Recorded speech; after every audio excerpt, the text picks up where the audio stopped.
The moment I stepped into the church, the world seemed to stop.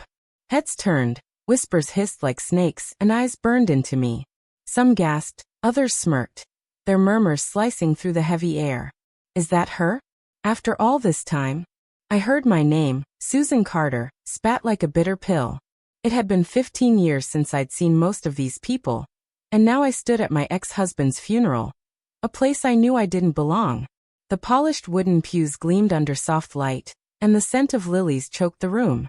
My ex, Robert Miller, lay in a sleek black casket, surrounded by flowers that felt too perfect for a man who broke so many promises.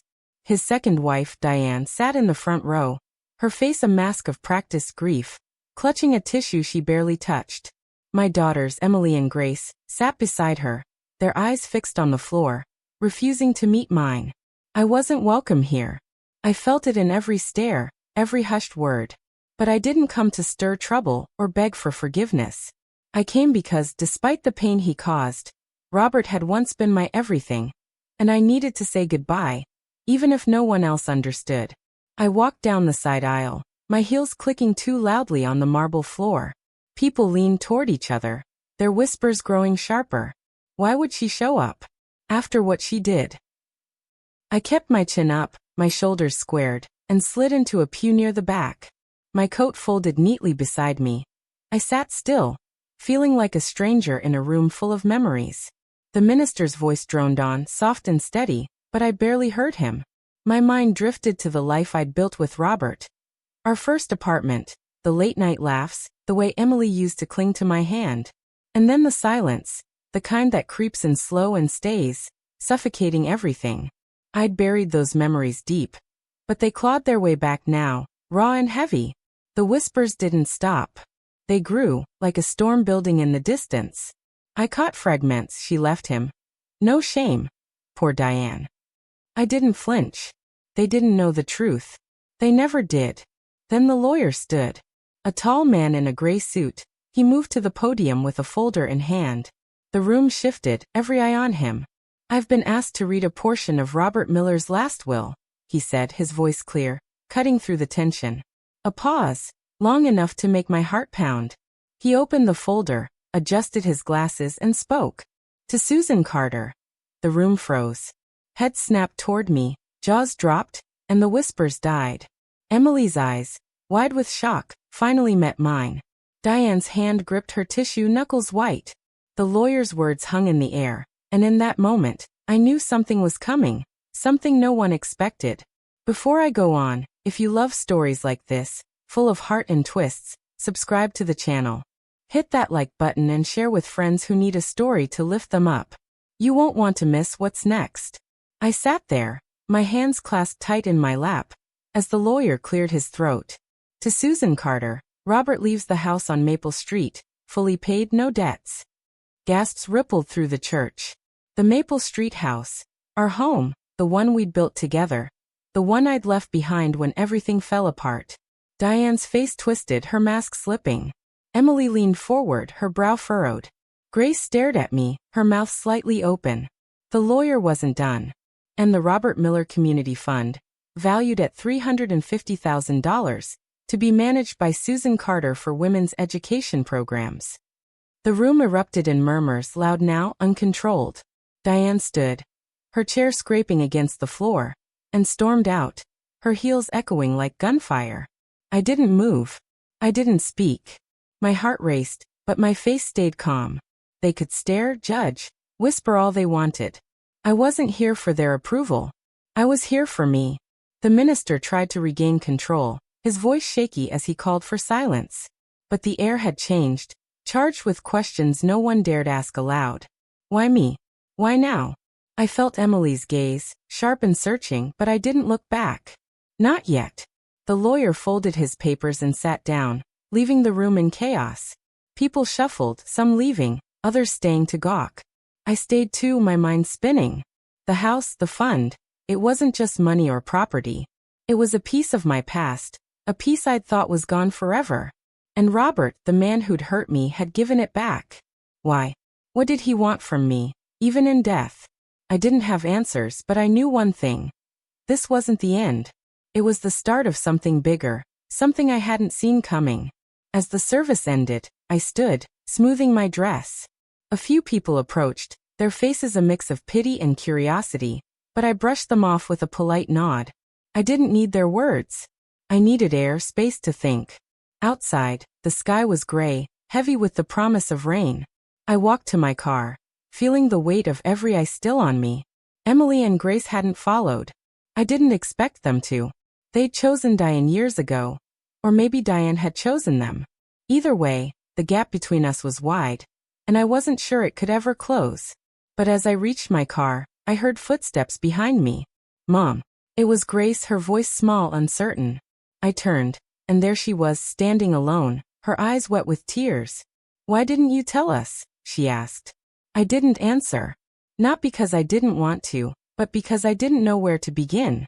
Grace stood there, her hands twisting the strap of her purse, tears shining in her eyes. The parking lot felt too big, too quiet, with only the distant hum of cars and the rustle of leaves. I wanted to hug her, to pull her close like when she was little, but I held back.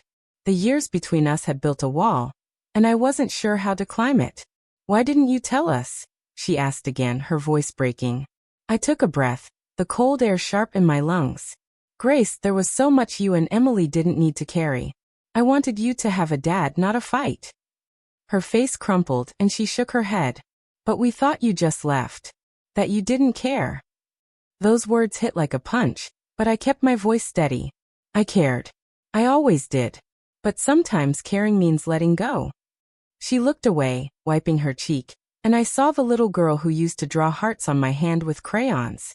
But she wasn't that girl anymore, and I wasn't the mom she remembered. We stood in silence, the weight of her question hanging between us. I wanted to tell her everything. About the nights I cried alone. The way Robert's words cut deeper than any knife. The moment I realized I had to leave to save myself. But I didn't. Not yet. Can we talk somewhere? Grace asked, her voice small. I nodded, pointing to a diner across the street, its neon sign flickering. Let's go there. Inside, the diner smelled of coffee and fried eggs, the kind of place where time felt stuck. We slid into a booth, the red vinyl creaking under us. The waitress, an older woman with tired eyes, poured us coffee without asking. Grace stared at her mug, her fingers tracing the rim. I didn't know about the house or the fund, she said. Dad never told us. Diane said you abandoned us, that you wanted nothing to do with the family. I swallowed hard, the coffee bitter on my tongue. Diane didn't know me, Grace. She knew the story Robert gave her. I leaned back, memories flooding in. Robert and I met in our 20s, me a teacher's aide with paint stains on my jeans, him a mechanic with big dreams. We fell hard, fast, like kids who thought love could fix anything. We married in a small park, just family and a few friends, with a picnic instead of a fancy reception. Our first place was a tiny apartment above a bakery, the smell of bread waking us every morning. I'd grade papers at the kitchen table, while Robert sketched plans for his auto shop. We were happy then, or at least I thought we were. Emily came first, then Grace, and I poured everything into them. Bedtime stories, school plays, homemade cookies. Robert's shop grew, and so did his hours. He'd come home late, smelling of oil and whiskey, his smiles fading. I told myself it was stress, that he was building a future for us. But the truth was, he was building a life I wasn't part of anymore. Grace's voice pulled me back. Why didn't you fight for us? She asked, her eyes searching mine. I set my mug down, my hands steady despite the ache in my chest. I did fight, Grace. For years. I fought to keep our family together, to make your dad see me. But I couldn't fight forever. I had to choose myself, or I'd have lost everything. She nodded, slow, like she was trying to piece it together. I found something, she said, reaching into her purse. She pulled out a small envelope, yellowed with age, and slid it across the table. My name was on it, in Robert's handwriting. My heart skipped. It was in Dad for C84, his desk drawer at home, she said. I didn't tell anyone. Not even Emily. I opened it, my fingers trembling. Inside was a letter, dated a year before Robert died. Susan. It read. I don't know if you'll ever see this. I've messed up. Worse than you'll ever know. I took everything from you, your home, Your girl's your light. I don't expect forgiveness. But I'm trying to make it right. The house is yours. The fund is yours. It's not enough, but it's all I've got left. I read it twice, my eyes blurring. Robert had written this while he was still with Diane, while I was rebuilding my life alone. Why didn't he send it? I whispered. Grace shrugged, her voice soft. Maybe he was scared. Maybe he thought you'd hate him. I folded the letter, my throat tight. I didn't hate him. I just didn't know him anymore. The diner door jingled, and Emily walked in. My heart stopped. She looked older, sharper, her hair pulled tight in a bun. She saw us and froze, her eyes narrowing. What's this? She asked, her voice cold. Grace tensed, but I met Emily's gaze. We're talking, I said. You can join us, or you can walk away. Emily hesitated, then slid into the booth, her arms crossed. I don't know why you're here, Mom. You got what you wanted. The house, the money. What else do you need? Her words stung, but I kept my voice calm. I didn't ask for any of it, Emily. Your father decided that.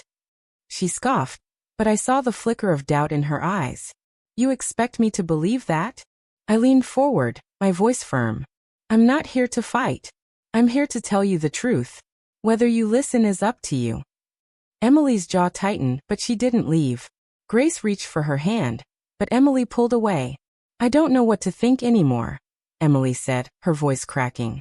Dad lied. Diane lied. And you were gone. I nodded, the weight of her words settling in. I was gone because I had to survive. But I never stopped loving you. Either of you. Silence stretched between us, thick and heavy. Then Emily's phone buzzed. She glanced at it, her face paling. It's Diane, she said. She's contesting the will. She's saying you manipulated Dad. My stomach twisted, but I wasn't surprised. Diane wasn't the type to let go easy. Let her try, I said, my voice steady. The truth's out now, and I'm not running anymore. The diner's fluorescent lights buzzed softly, casting shadows on Emily's face as she stared at her phone. Her fingers tightened around it, and I saw the anger in her eyes, mixed with something softer, confusion maybe. Grace looked between us, her hands fidgeting in her lap. What does Diane want? She asked, her voice barely above a whisper. Emily didn't look up. She's saying Mom tricked Dad into changing the will, that he wasn't in his right mind. I felt a spark of heat in my chest, but I kept my face calm. Diane's lies didn't surprise me. She'd always been good at twisting the truth to fit her story. She can say what she wants, I said, my voice steady. The lawyer has the papers. It's done. Emily's eyes flicked to mine, sharp and searching. Is it? Because this doesn't make sense. Why would Dad leave you anything after all these years? I didn't have an answer, not one that would satisfy her. The letter from Robert burned in my pocket, but I wasn't ready to share it. Not until I understood it myself. Grace reached out, touching Emily's arm. Maybe we should hear Mom out, she said. Emily pulled away, her jaw tight. Why? So she can tell us more stories? I'm tired of stories. Her words stung, but I didn't flinch. I'd spent years rebuilding myself, learning to stand tall even when the world pushed me down. I wasn't going to crumble now. Emily, I said, leaning forward. You don't have to believe me, but you deserve to know what really happened. Not Diane's version. Not your dad's. Mine. She didn't respond, but she didn't leave either. That was something. The waitress refilled our coffee, her eyes lingering on us like she sensed the tension. I took a sip, the warmth grounding me, and started talking. I told them about the early years, the ones they were too young to remember. How Robert and I used to dance in the living room, the radio crackling with old songs. How I'd stay up late helping him with his business plans, my fingers smudged with ink. But things changed. His shop became a chain, and he started traveling, meeting people who made him feel bigger than our small life. I saw the signs, late nights, new clothes, a smile that wasn't for me. I asked him once, point blank, if there was someone else. He laughed, said I was paranoid. But I wasn't. I found a receipt for a necklace I never wore, tucked in his coat pocket. I didn't confront him again. I was scared of the answer, scared of losing what we had. So I stayed quiet, pouring myself into Emily and Grace, hoping love would be enough to hold us together. Emily's face softened just a little as I spoke. Grace's eyes were wet, her hands clasped tight. I didn't leave because I stopped loving you, I said. I left because I was disappearing. Your dad made me feel like I wasn't enough, and I started believing it. I had to go to find myself again. Emily looked down, her voice low. You could have taken us with you. I nodded, the ache in my chest growing. I wanted to. But you were happy with your dad, with school, with your friends. I couldn't rip you away from that. And Robert, he made it clear he'd fight me in court. I didn't have the money or the strength for that. Grace wiped her eyes, her voice shaky. We thought you didn't want us. Those words broke something in me, but I kept going. I wanted you every day. I sent letters, called when I could. But your dad, he made it hard. Emily's phone buzzed again, breaking the moment. She glanced at it, her face hardening. It's Diane's lawyer. They're meeting tomorrow to file the injunction. I felt a chill, but I wasn't scared. Diane could try to take the house, the fund, whatever she wanted. I wasn't fighting for things. I was fighting for truth. Let them meet, I said. I'll talk to the lawyer tomorrow too. Emily raised an eyebrow. You're not worried? I shook my head. I've been through worse. Grace reached for my hand, her touch warm and tentative. I'm glad you're here, Mom, she said. Emily didn't speak, but she didn't argue either. For the first time in years, I felt a flicker of hope, like maybe the wall between us wasn't as high as I thought. I paid for the coffee, and we stepped outside. The air was colder now, the sky darker. Emily's car was parked a few spots away, and she hesitated, her keys in hand. I need time, she said, her voice flat. This is a lot. I nodded. Take all the time you need.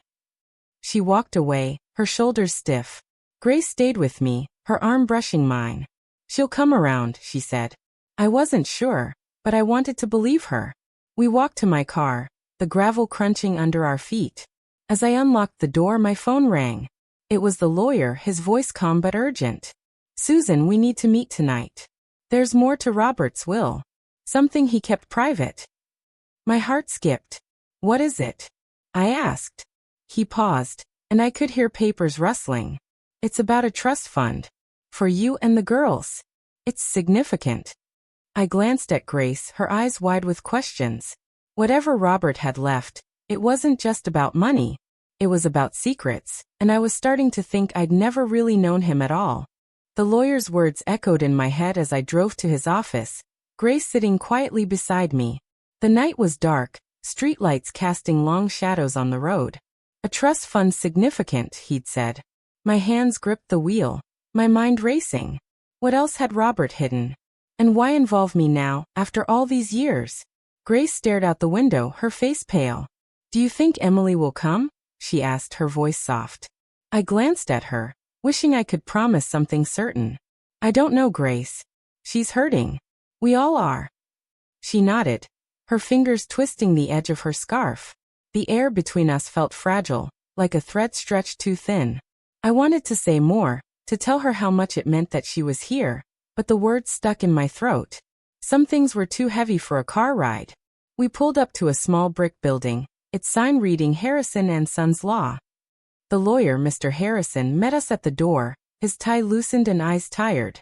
Susan, Grace, thank you for coming so late, he said, leading us to a cluttered office. Papers spilled across his desk, and a single lamp glowed, making the room feel smaller. We sat in stiff chairs, and he opened a thick folder. There's no easy way to say this, he began. But Robert set up a trust fund 10 years ago, separate from the will. It's worth $1.2 million, split equally between you, Emily, and Grace. My breath caught. Grace gasped, her hand flying to her mouth. Why didn't he tell anyone? She asked. Mr. Harrison sighed, rubbing his temple. Robert was complicated. He wanted it kept secret until after his passing. There's a letter, too, for you, Susan. He slid an envelope across the desk, my name written in Robert's familiar scrawl. I didn't open it right away. My heart was too full, too tangled. What's the catch? I asked, my voice sharper than I meant. Mr. Harrison shook his head. No catch. The funds are yours, legally binding. But Diane's team is digging. They're claiming Robert was coerced. It won't hold up, but it'll make things messy. Grace's eyes widened. Can they take it away? She asked. Not likely, he said, but they'll try. I nodded, my mind flashing to Diane's cold stare at the funeral. She wasn't just fighting for money. She was fighting to erase me, to keep the story she'd told herself. I wouldn't let her win. Not this time. Grace reached for my hand, her touch warm. What do we do now? She asked. I squeezed her hand, feeling the weight of her trust. We keep going, I said. We figure out what this means together. Mr. Harrison leaned back, his chair creaking. There's one more thing. The trust has a condition. Susan, you're to oversee its use for community projects, education, arts, things Robert knew you cared about. I blinked, stunned. Robert had remembered that. The woman who painted murals in our garage, who read poetry to the girls at bedtime. I thought he'd forgotten her, the way he'd forgotten me. We left the office, the envelope heavy in my purse. Grace walked close, her shoulder brushing mine. Are you going to read it? She asked, nodding at my purse. Soon, I said, though I wasn't sure. Part of me wanted to tear it open, to know what Robert thought I needed to hear. Part of me wanted to burn it and never look back. We drove to my apartment, a small place I'd rented after the divorce. It wasn't much, 2 rooms, a sagging couch, a table covered in my sketches, but it was mine. Grace looked around, her eyes lingering on a drawing I'd pinned to the wall. A sketch of her and Emily as kids, laughing in a park. You kept this? She asked, her voice thick. I nodded. I kept everything that mattered. We sat on the couch, and I made tea, the kettle's whistle filling the quiet. Grace sipped hers, her hands wrapped around the mug. I missed you, she said, so soft I almost missed it. My chest tightened, and I set my mug down. I missed you too, Grace. Every day. She looked at me, her eyes searching. Why didn't you fight harder to see us? I know Dad made it tough, but why? I took a breath, the truth heavy but necessary. I was broken, Grace. Leaving your dad took everything I had. I was ashamed, thinking I'd failed you. I thought you'd be better off without me. Her eyes filled with tears, and she shook her head. We weren't better off. We needed you. Before I could answer, my phone rang. It was Emily. My heart leaped, but her voice was sharp, clipped. Mom, Diane's at the house. She's got people going through Dad's stuff, looking for proof you manipulated him. I don't know what to do. I stood, my pulse racing. Stay there, Emily. I'm coming. Grace grabbed her coat, her face set. I'm with you, she said. We drove to the Maple Street house, the one Robert left me. It loomed in the dark, its white shutters gleaming under streetlights. Diane's car was in the driveway, and lights blazed inside. As we stepped out, Emily met us at the door, her face pale. She's in his office, she said. She's tearing it apart. I took a breath, feeling the past and present collide. This wasn't just about a house or money. It was about the life I'd lost, and the one I was fighting to reclaim. The front door creaked as I stepped into the Maple Street house, the air thick with memories.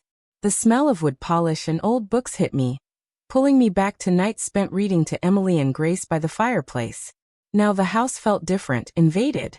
Diane's voice echoed from Robert's office down the hall, sharp and demanding.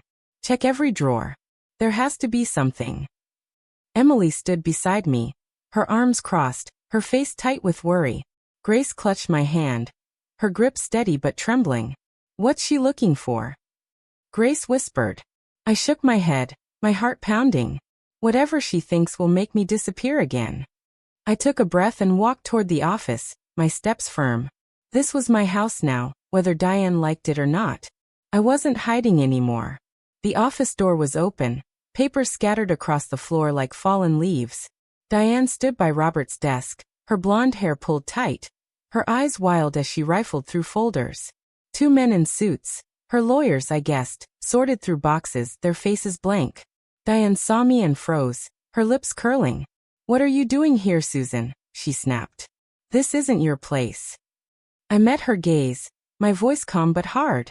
Robert's will says it is. You're the one who doesn't belong. Her face reddened, and she stepped closer, her heels clicking. You think you can waltz in and take everything? I know you got to him, twisted his mind. I didn't flinch. I didn't see Robert for 15 years, Diane. You were his wife. If anyone twisted anything, it wasn't me. Emily stepped forward, her voice shaky but firm. Diane, stop. This isn't helping. Diane turned on her, her eyes narrowing. You're defending her? After she abandoned you? Emily's jaw tightened, but she didn't back down. I don't know what's true anymore, but I know you're not telling us everything. Grace nodded, her hand still in mine. We deserve answers, Diane. From everyone. Diane laughed, a cold, brittle sound. Answers? Your mother's a liar. She left you for her own selfish reasons. The words cut, but I kept my eyes on her. If I'm a liar, Diane, let's see what the truth says. Keep digging. You won't find what you're looking for. One of the lawyers cleared his throat, holding up a small notebook. Mrs. Miller, this might be something. Diane snatched it, flipping through the pages. Her face changed, a flicker of triumph fading to confusion. This is his journal, she said, her voice faltering. She read silently, her eyes scanning fast, then looked up at me, her expression unreadable. He wrote about you, she said, almost to herself. I felt a chill, my mind racing back to the letter in my purse, still unopened. What does it say? I asked, my voice steady despite the knot in my stomach. Diane hesitated, then handed the notebook to Emily. Read it yourself, she said, her tone flat. Emily took the notebook, her hands shaking. She read aloud, her voice soft but clear. Susan was the best part of me. I broke her, and I'll never forgive myself. The house, the fund, the trust, it's all for her, to give her back what I took. The room went quiet, the only sound the faint tick of a clock on the wall. Grace's grip tightened, her eyes wet. Emily stopped reading, her voice catching. There's more, she said, but it's personal. She looked at me, her eyes searching, like she was seeing me for the first time. Diane's face twisted and she grabbed her purse. This changes nothing, she said, but her voice shook. She stormed out, the lawyers trailing behind, leaving the notebook on the desk. I picked it up, my fingers brushing the worn leather cover. Robert's words felt heavy, like they carried years of regret. I didn't read more, not yet. The girls were watching, and I needed to be strong for them. Let's go home, I said, my voice soft. Emily shook her head. This is home, Mom. Or it was. Her words hit hard, and I saw the pain in her eyes, the years we'd lost. It can be again, I said, hoping I wasn't promising too much. Grace nodded, her voice small. I want that. We left the office, the house quiet now, the mess of papers a reminder of the chaos Diane had tried to start. Outside, the air was sharp, the stars hidden by clouds. Emily's car was still in the driveway, and she hesitated, her keys in hand. I'm not ready to forgive you, she said, her voice low. But I want to understand. I nodded, my throat tight. That's enough for now.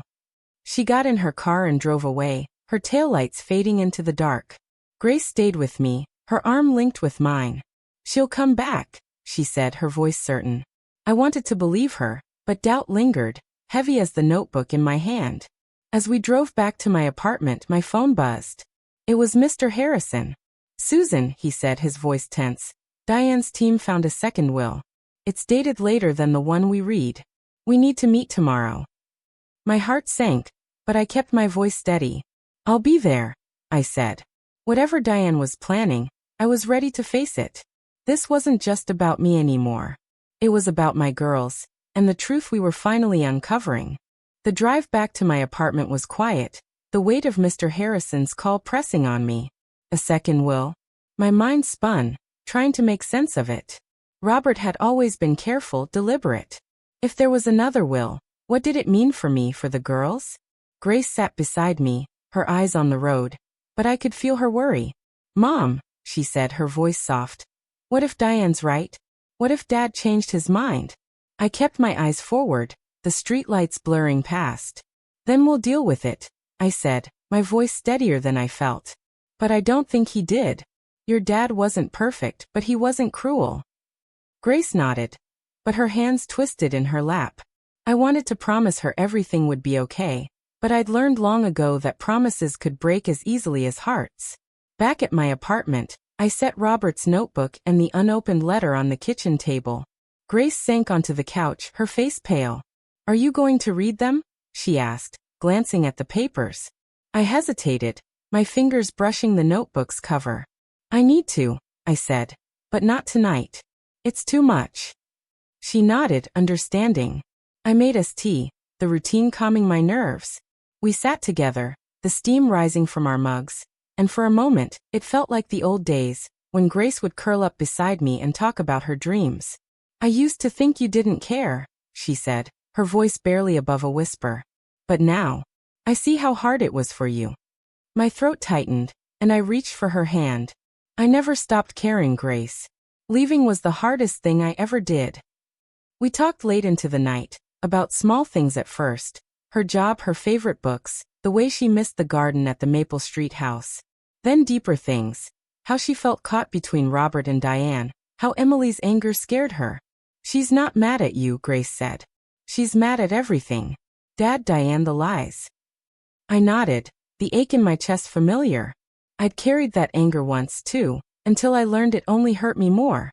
"She'll find her way," I said, hoping I was right. Grace yawned, her eyes heavy, and I sent her to sleep on my bed. I took the couch, staring at the ceiling, Robert's words waiting on the table like a storm I wasn't ready to face. The next morning, I woke to my phone buzzing. It was Mr. Harrison, his voice tense. "Susan, the second will's real. It's dated 6 months before Robert's death. We need you here now." My stomach dropped, but I kept my voice calm. "I'm on my way." Grace was already up, pouring coffee. She heard the call and grabbed her coat. "I'm coming too," she said, her jaw set. We drove to the lawyer's office, the air thick with unspoken questions. When we arrived, Emily was there, sitting in the waiting room, her face drawn. She stood when she saw us, her eyes guarded. "I got a call too," she said. "What's going on?" I shook my head. "We're about to find out." Mr. Harrison ushered us into his office, Diane already there, her posture stiff, a smirk playing on her lips. Another lawyer sat beside her, a woman with sharp eyes and a briefcase. "Let's get to it," Mr. Harrison said, opening a folder. "The second will names Diane as the primary beneficiary of the house and the community fund. The trust fund, however, remains unchanged, for Susan, Emily, and Grace." Diane's smirk faltered, and I felt a spark of relief, but it didn't last. "There's a letter with this will," Mr. Harrison said, "addressed to all of you." He slid it across the desk, and Emily reached for it, her hands steady. She read aloud, her voice flat. "To my family, I'm sorry for the pain I've caused. Diane, you gave me a new start, and I owe you this. Susan, the trust is yours because it's right. Girls, forgive me." The words hung heavy, and I saw the hurt in Emily's eyes, the confusion in Grace's. Diane stood, her voice sharp. "This proves it. Robert wanted me to have the house. Susan's claim is a mistake." Mr. Harrison shook his head. "It's not that simple. The second will's authentic, but so is the first. We need to verify which one's final." Emily's voice cut through, quiet but firm. "Why did he write two? What was he hiding?" No one answered, but I felt the truth lurking, sharp and close. I glanced at the unopened letter in my purse, the one from 10 years ago.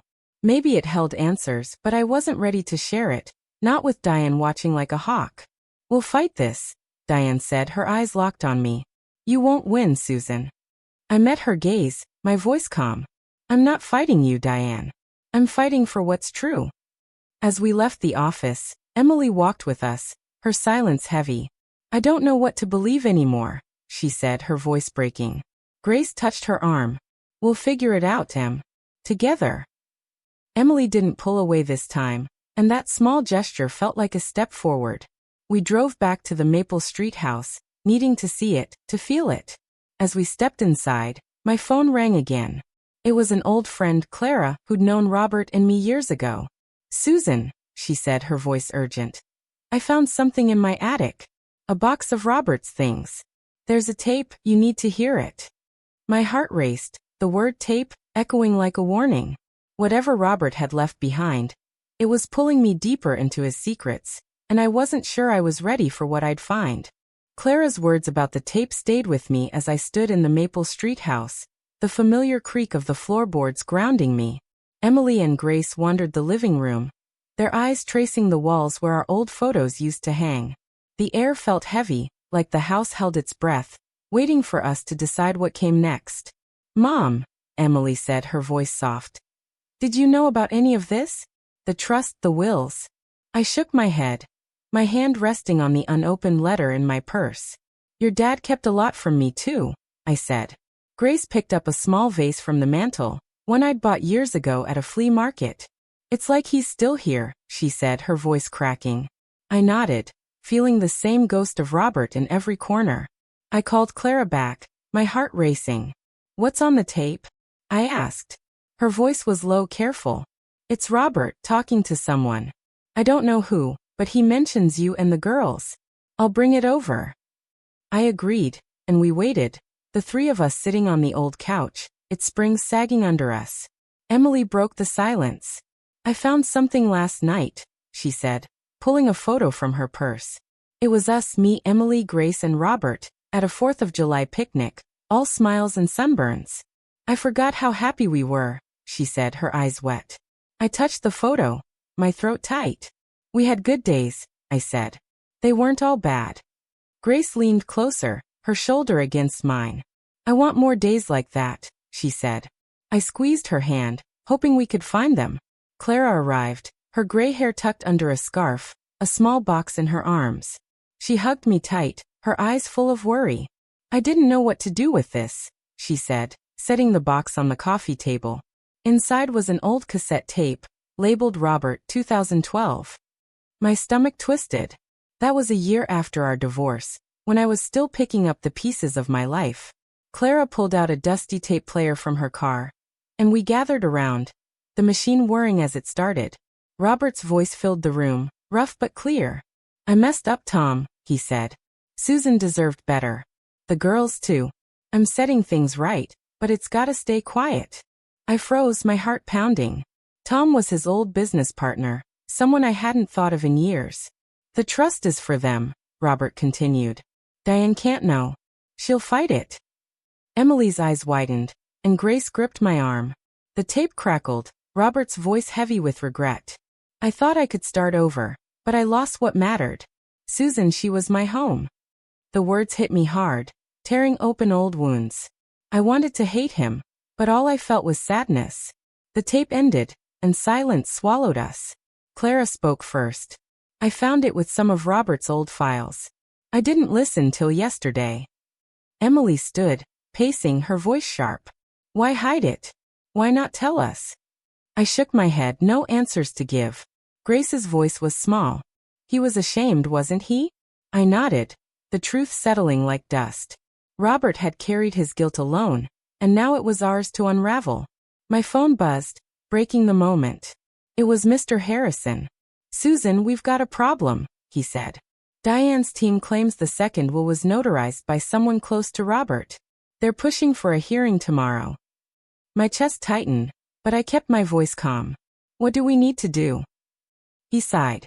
"Bring everything you have, letters, the notebook, anything that shows Robert's intent. And be ready. Diane's not backing down." I hung up, looking at the girls. "We're going to court," I said. Emily stopped pacing, her jaw set. "I'm in," she said. Grace nodded, her eyes fierce.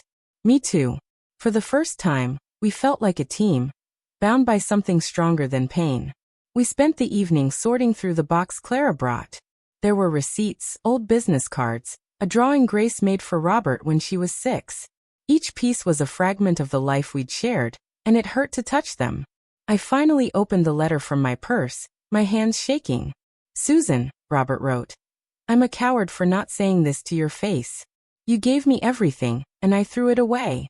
The trust, the house. It's my way of saying sorry. Take care of our girls." I read it silently, tears falling. Emily noticed, her voice soft. "What does it say?" I handed it to her, unable to speak. She read, then passed it to Grace. "He loved you," Grace said, her voice breaking. I nodded, but love wasn't enough to fix what he'd broken. As night fell, we stayed in the house, The three of us curled up with blankets in the living room. Emily spoke, her voice quiet. I'm sorry I blamed you, Mom. I didn't know. I reached for her hand, my heart full. You don't need to be sorry. We're here now. Grace smiled, her eyes heavy. We're a family again, she said. I wanted to believe it, but the hearing loomed, and Diane's fight wasn't over.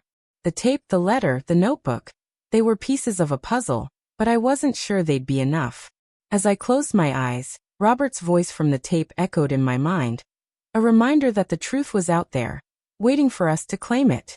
The morning of the hearing came fast, the sky gray and heavy with rain. I stood in front of my bathroom mirror, smoothing my dress, trying to calm the nerves twisting in my stomach. The Maple Street house, the trust fund, the truth, it all hung on today. Grace knocked on the door, her voice soft. Mom, you ready? I nodded, though I wasn't sure. Emily was waiting downstairs, her face pale but determined. We'd spent the night preparing, gathering Robert's letter, the notebook, the tape, everything that showed who he really was. We've got this, Emily said, her voice steady. I looked at my girls, their strength mirroring mine, and felt a spark of pride. We weren't just fighting Diane. We were fighting for each other. The courthouse was cold, its marble floors echoing our steps. Mr. Harrison met us outside the hearing room, his suit crisp but his eyes tired. Diane's team is pushing hard, he said. They've got a witness, someone claiming Robert was confused when he wrote the first will. My heart sank, but I kept my face calm. Who's the witness? I asked.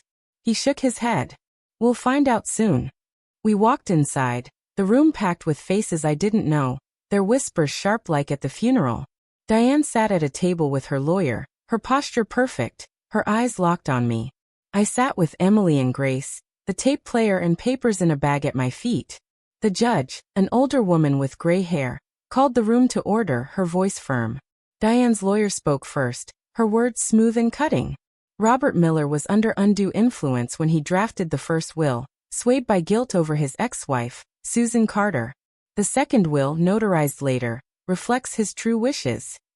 She called their witness, Tom, Robert's old business partner. My breath caught. Tom, the man from the tape. He took the stand, his face lined with age, his eyes avoiding mine.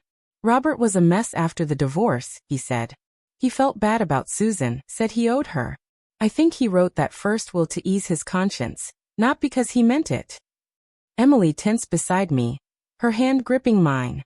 Grace whispered, "That's not what Dad said on the tape." I nodded, my mind racing. Tom was lying, or he didn't know the whole story. Mr. Harrison stood, his voice calm but sharp. Mr. Tom, did Robert ever discuss a trust fund with you? Tom hesitated, his eyes flickering. Not specifically, he said. Mr. Harrison held up the tape player.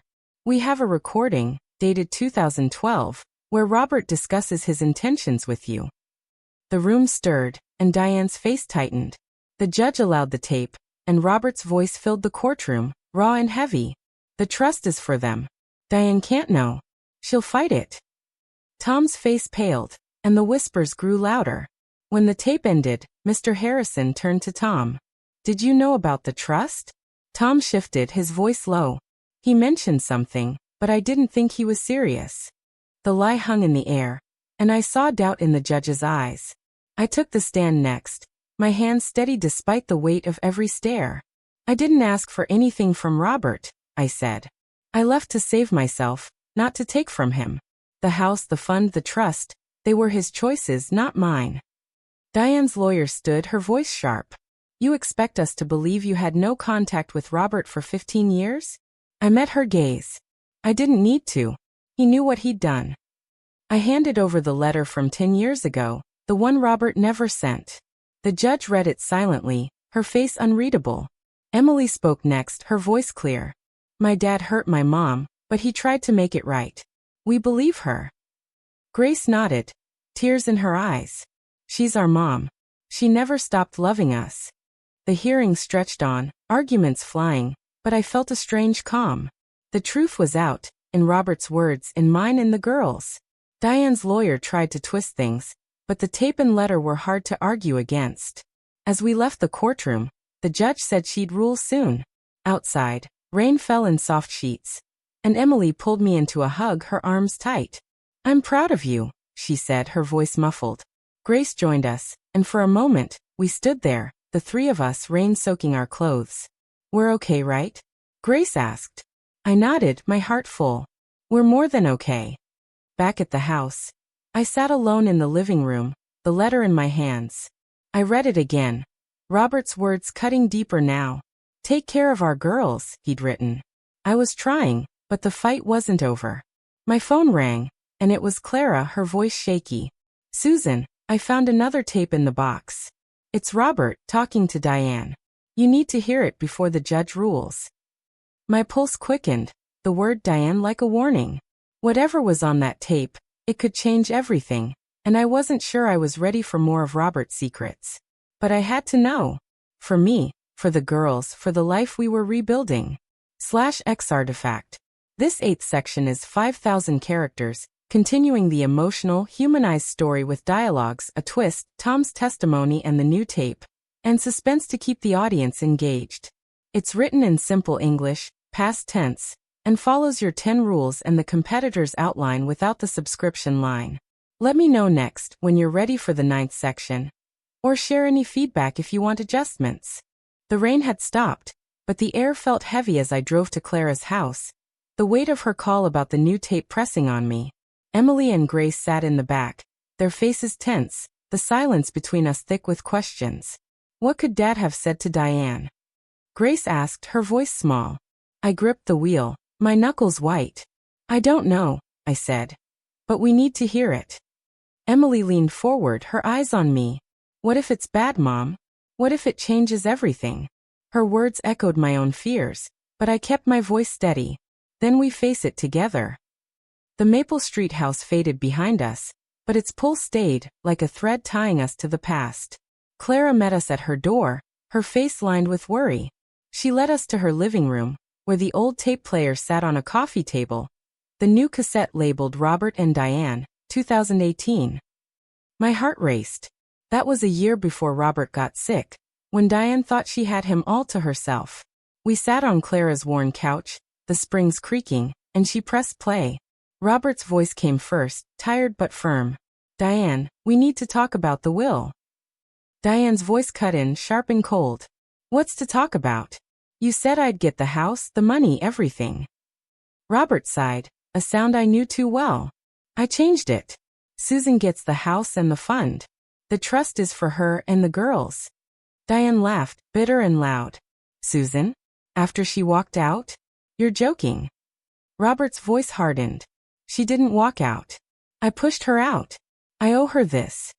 The tape crackled, and I felt Emily's hand slip into mine, her grip tight. Grace's eyes were wet, her breath shaky.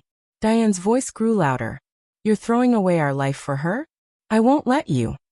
Robert stayed calm. "It's done, Diane. The lawyer has it. If you fight it, you'll lose." The tape ended abruptly, and silence filled the room. Clara spoke, her voice soft. "I didn't know what to do with it, Susan. It was buried in his old files." I nodded, my mind reeling. Robert had stood up to Diane, for me, for the girls. But why keep it secret? Why let me think he'd forgotten us? Emily stood, pacing, her voice sharp. He knew she'd fight. That's why he hid it. Grace nodded, wiping her eyes. He was protecting us. I felt a mix of anger and gratitude, tangled together.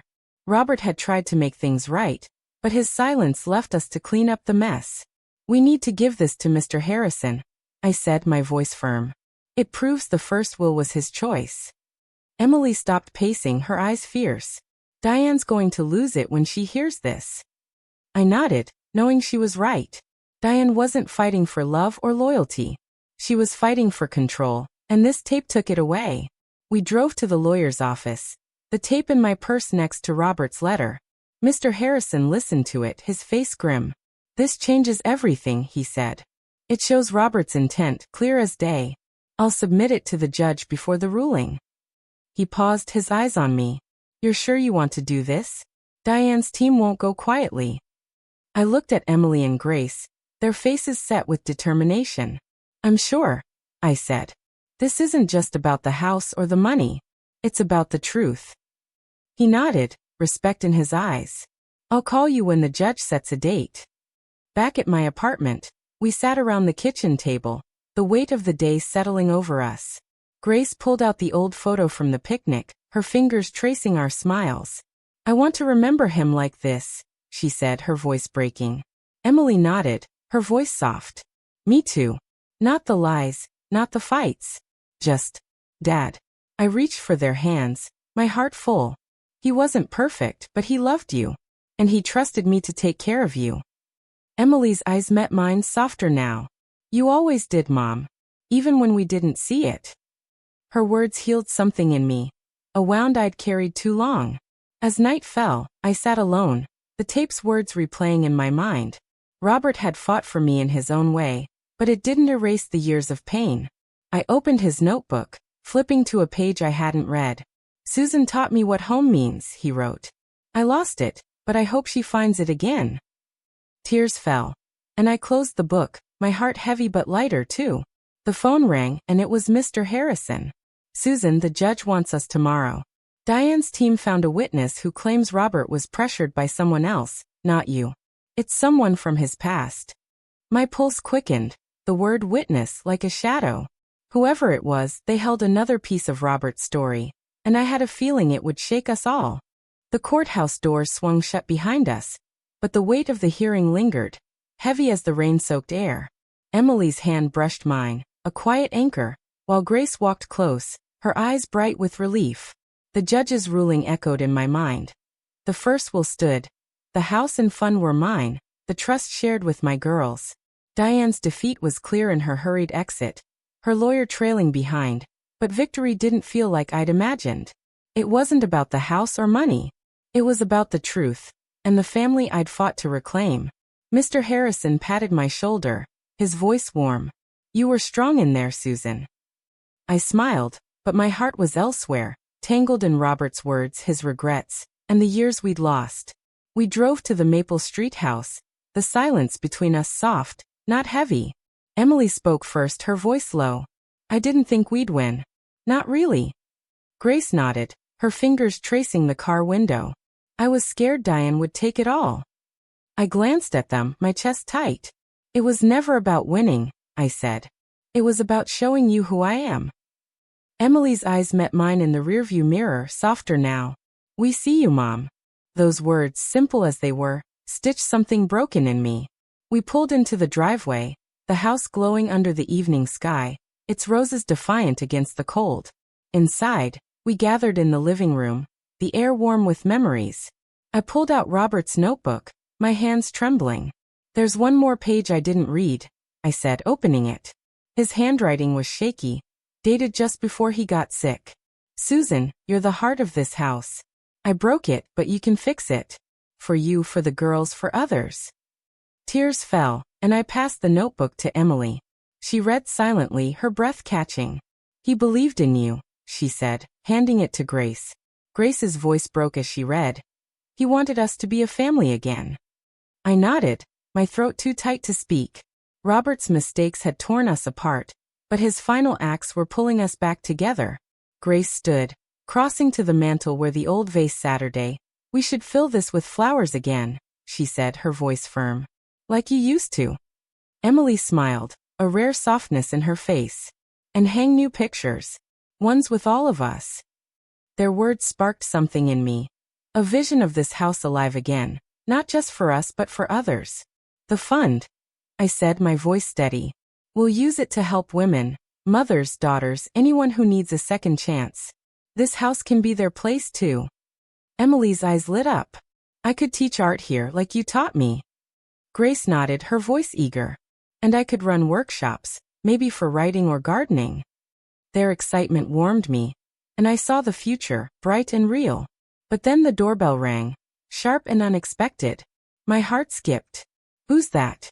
Grace asked, her brow furrowed.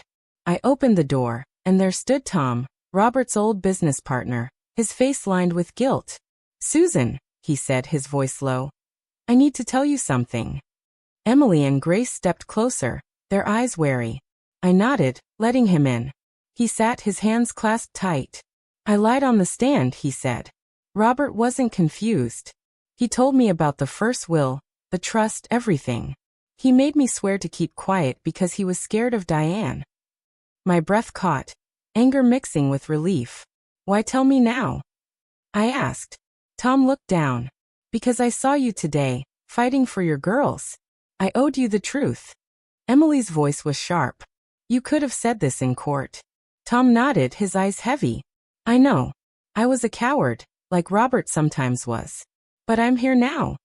Grace touched my arm, her voice soft. What do we do, Mom? I looked at Tom, then at my girls, and felt a calm settle over me. Nothing, I said. The truth's out. That's enough. Tom stood, his shoulders sagging. I'm sorry, Susan. I nodded, not forgiving but letting go. He left, the door closing softly behind him. We sat again, the notebook open between us. What would Dad want us to do? Grace asked. I thought of his words, his regrets, his hope. He'd want us to live, I said. To love, to build something good. Months later, the Susan Carter Women's Fund opened. The house a haven for women seeking new starts. Emily's art classes filled the rooms with color. Grace's workshops bloomed like the garden. I painted again, my heart on every canvas. Diane never returned, and I hoped she found her own peace. My girls and I grew closer, our laughter healing old wounds. One evening we sat in the garden, stars bright above. Emily spoke, her voice warm. You showed us how to be strong, Mom. Grace nodded, her hand in mine. And how to come home. I smiled, my heart full. The moral of my story is this. Strength isn't in what you win, but in what you rebuild with love. I'd lost myself, but I found my way back, not through Robert's gifts, but through my girls and the woman I chose to be. The whispers at the funeral were gone, replaced by a home we made together, a legacy of second chances.